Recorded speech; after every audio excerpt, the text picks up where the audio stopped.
Toda bacia hidrográfica ela vai ser composta por um rio principal. Gostaria que você imaginasse que esse traço que eu estou fazendo aqui, eu vou considerar como sendo um rio principal, ok? E vou considerar uma outra coisa. Eu vou considerar que esse rio principal, ele está indo nesse sentido, nessa direção.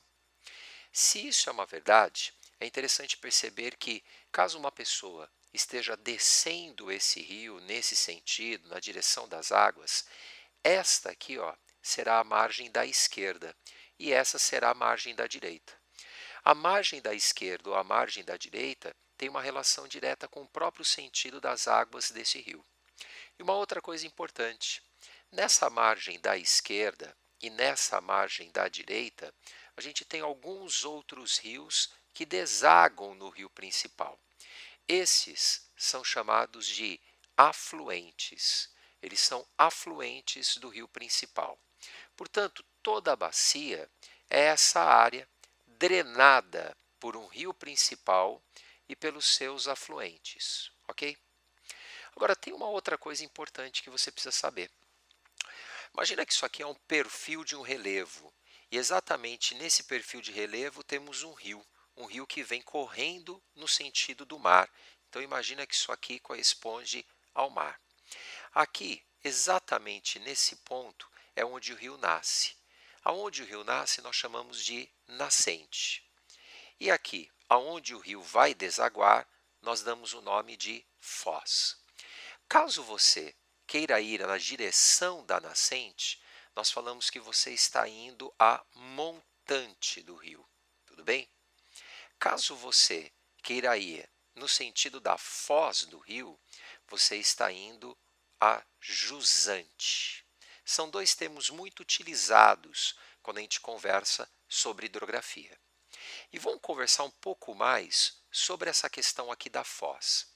Queria que você imaginasse aqui um outro desenho, né, falando um pouquinho sobre os tipos de fozes. Imagina que eu tenho um rio que vem nesse sentido desaguar nesse ponto. E tem um outro rio que também vai desaguar aqui. Mas repara, por favor, que quando ele vai desaguar, ele se subdivide em vários cursos menores. Esse tipo de foz, que o rio ele corre direto para a sua área de desaguodo, ela corresponde a uma foz na forma de estuário. Tudo bem? Enquanto que essa foz, em que o rio corre e se subdivide em vários cursos menores, nós falamos que é uma foz na forma de delta. Tudo bem? Parece, inclusive, né, a forma da letra delta dos gregos, né, que nos lembra uma asa delta, por exemplo. Agora, outras particularidades que são importantes. Quando a gente fala sobre rios, a gente tem que saber que ele tem duas origens importantes. Existem aqueles rios que a gente fala que tem uma origem nival. Origem nival corresponde a um rio que ele foi formado pelo derretimento da neve. A neve derreteu e formou um rio. E existe aqueles rios que têm um regime, uma origem chamada de pluvial. Essas estão relacionadas às chuvas. A maior parte dos rios no Brasil tem origem pluvial. As chuvas é que proporcionam suas águas. Em relação ao volume, a gente fala que um rio ele pode ser perene.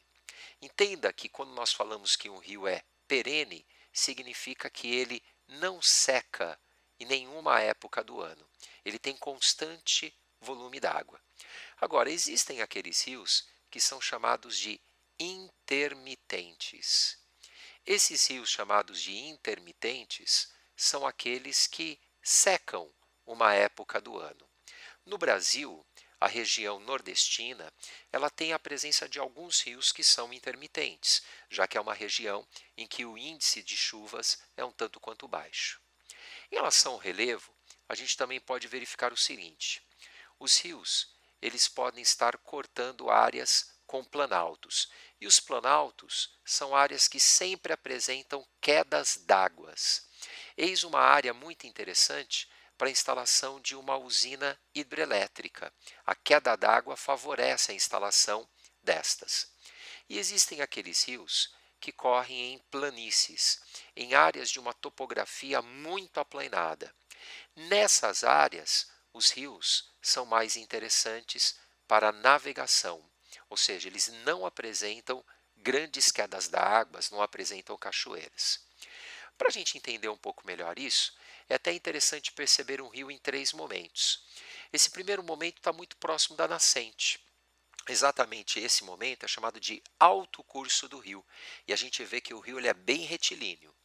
Quando ele está aqui no seu curso médio, já está numa área mais plana. Repara que o rio ele começa a fazer algumas curvas. E quando está chegando prós a Suma Foz, esse rio vai fazendo curvas ainda mais fechadas.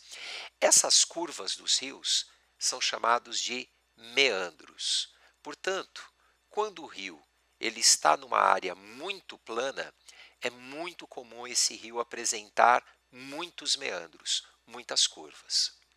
Ora, uma outra particularidade que você precisa saber. Imagine esse perfil do relevo que mostra duas montanhas e entre elas temos um rio. Exatamente essa parte que está do lado do rio, a gente chama de margem do rio. Pode ser a margem da direita, pode ser a margem da esquerda. Essa parte aqui, ó, da montanha, onde podem correr alguns afluentes para esse rio, ela é chamada de vertente. A vertente desse rio, tudo bem? E aqui, ó, exatamente essa montanha, a gente vai chamar de interflúvio. O interflúvio corresponde à área que está separando um rio de outro rio. Então, provavelmente, você vai ter um outro rio nessa área. E isso aqui separa esse espaço de um rio de um outro rio aqui.